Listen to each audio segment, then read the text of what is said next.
Guyonan Pemimpin Jakarta, karya Mustafa W. Hashim. Seorang guru merasa dipermalukan. Setelah pensiun, ia kembali ke rumah orang tuanya. Desa asal, rumah tua masih terjaga. Yang tak terduga, ia bertemu adik-adiknya, anak-anaknya.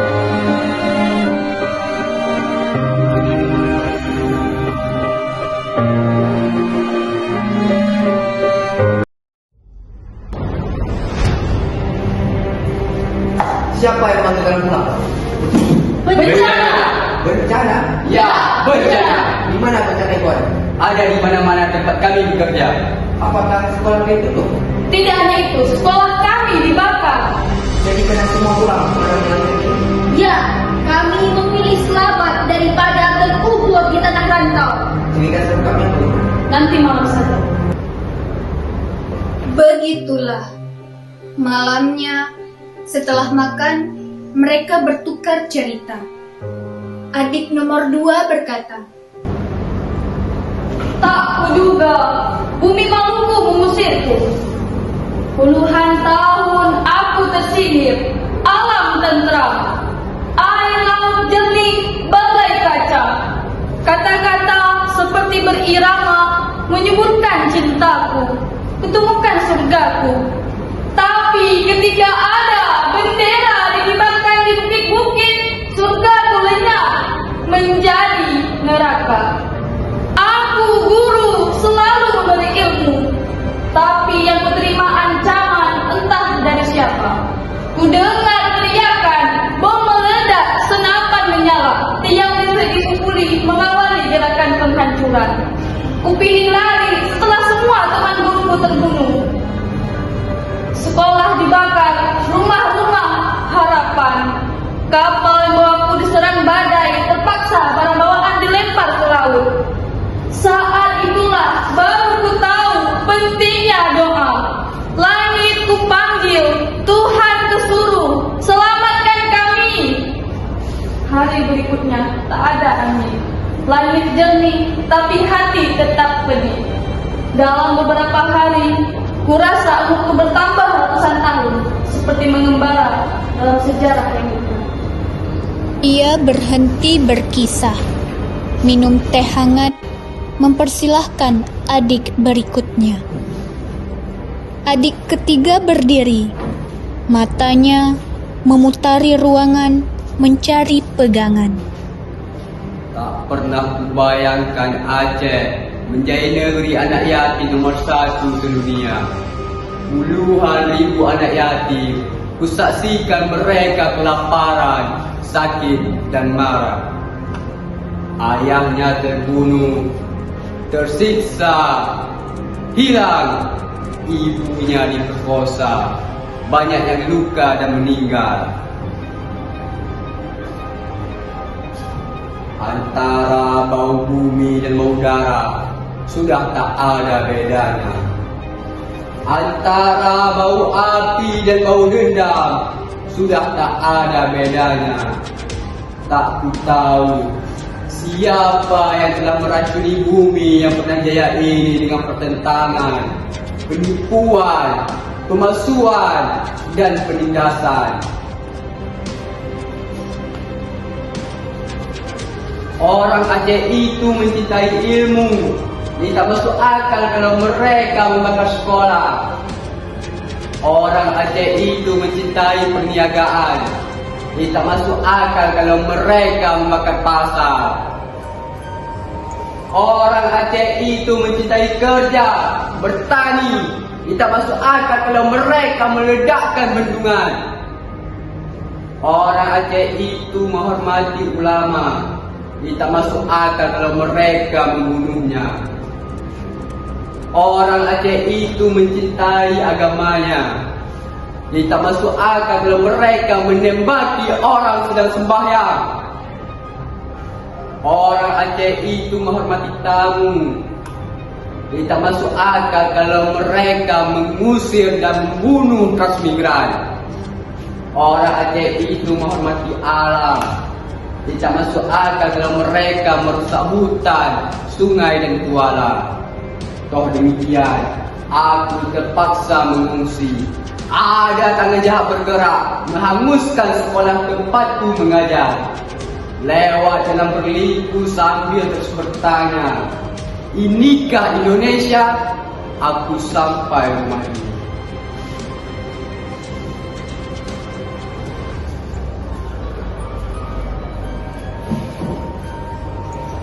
Adik keempat, perempuan, menangis sambil bercerita.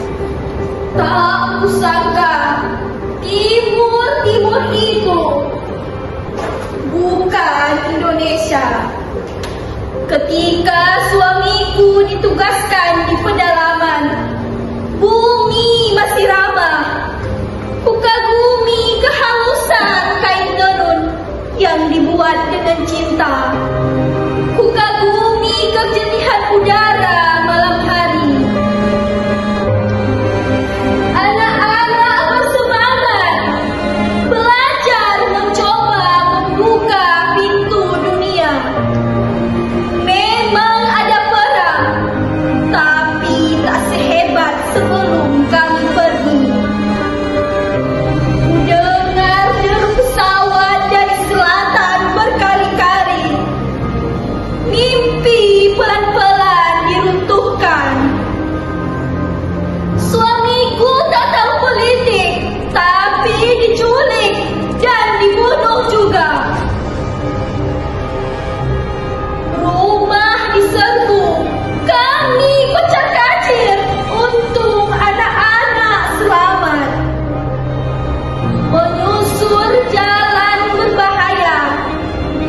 Membayangkan Kamboja akhirnya menyeberangi tapal batas sampai di Atambua. Aku sebenarnya tak ingin menangis sebab masa silam terlalu mengiris.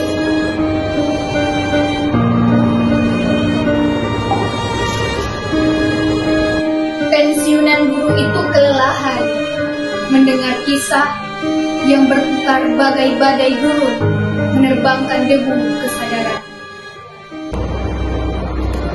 Malam ini cukuplah, besok dilanjutkan. Malam itu ia termangu, memandang langit remang-remang, bintang-bintang beralih, selebihnya sunyi.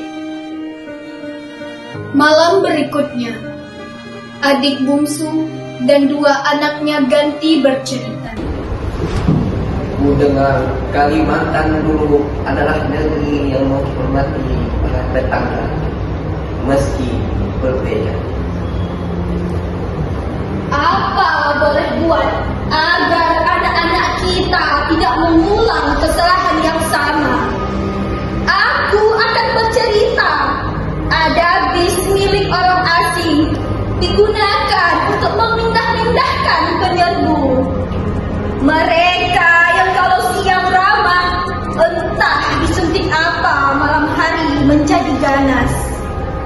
Kulihat bayi dilempar ke udara, lalu dibelah dengan senjata. Siapa yang bermain mengerukan pergaulan ini? Anakku mati satu, terkena tembakan waktu mengungsi.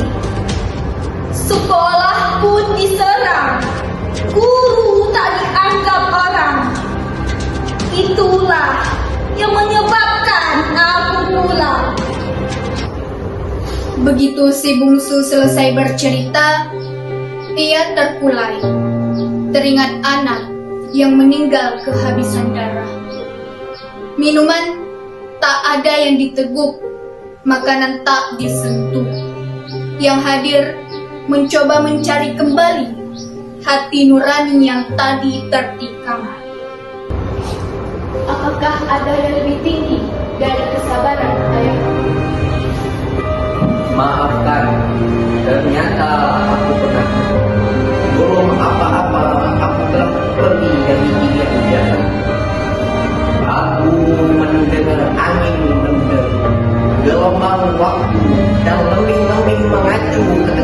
mataku. Luka telah menakutkan dan menghamilkan luka. Sebagaimana dulu, jika ada saudara berseru, maka orang asing tersenyum dulu. Tapi jangan tanya apa yang terjadi di sana. Aku memilih tidak tahu. Anak nomor 2 langsung berdiri. Aku baru pulang dari Poso sendirian. Seluruh keluargaku terbantai, juga guruku di pesantren. Jika ada orang bertanya, apakah di sana ada perang? Ya, perang yang dipaksakan. Aku sendiri penuh luka. Untung ada nelayan yang menolongku. Seluruh buku dan kitabku hangus. Demikian juga hatiku. Masih belum cukupkah semua ini untuk menghentikan guyonanmu, wahai pemimpin di Jakarta? Tangannya menggenggam lalu menghantam meja. Masih belum cukupkah semua ini untuk menghentikan celotehmu, wahai pemimpin di Jakarta? Ayah, aku ini gila, mengamuk, membunuh penyebab semua ini. Kita telah berubah dan tak ada salah bagi luka. Mengapa tak ada salah baginya luka, ayah? Sebab pemimpin bijaksana suka berpesta dan berpisah. Ya, mereka hanya mengirim guyonan dan kita semua menerima akibatnya.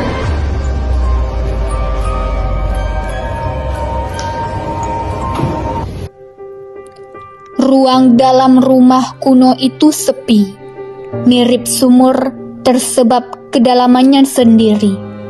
Malam mirip makam di bukit belakang desa. 6 September 2000